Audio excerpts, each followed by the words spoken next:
भोजपुरिया समाज जिंदाबाद हो भैया। पवन सिंह के गाना आ गया बा भैया, जे की धूम मचा के रख दी।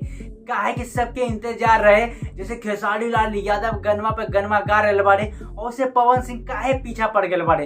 तो बता दे भैया, बहुत बड़का प्रोजेक्ट पवन सिंह के आ गया बा। आप सबको तो पता ही है, अपडेट तो दे दे बानी चुम्मा, जे कि भैया वही चलते गनमा थोड़ा धीरे धीरे एकदम आ रहे बा पवन सिंह के।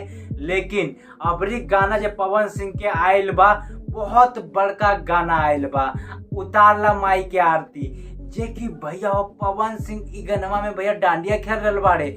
और भैया हो इससे और एकरा में बाड़ी चांदनी सिंह, जे कि बहुत बड़का गाना है। और पवन पांडे गनमा के लिखले बाड़े, श्याम सुंदर भैया म्यूजिक बनेले बाड़े, और आदि शक्ति से गनमा आयल बा।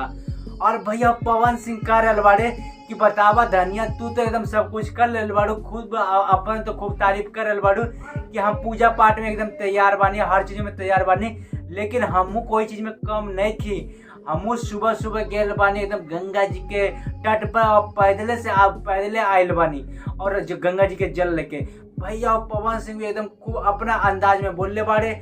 और चांदनी सिंह बाड़ी एकरा में भैया, और शिवानी सिंह के आवाज है, सारे सिंह बाड़े एकरा में। और गनमा भी सिंगे वाला हुई, मतलब कि तहालका मचा दे, तांडव मचा दे पवन सिंह के।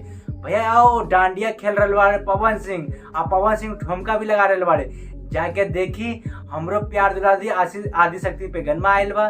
भोजपुरिया समाज जिंदाबाद हो भैया।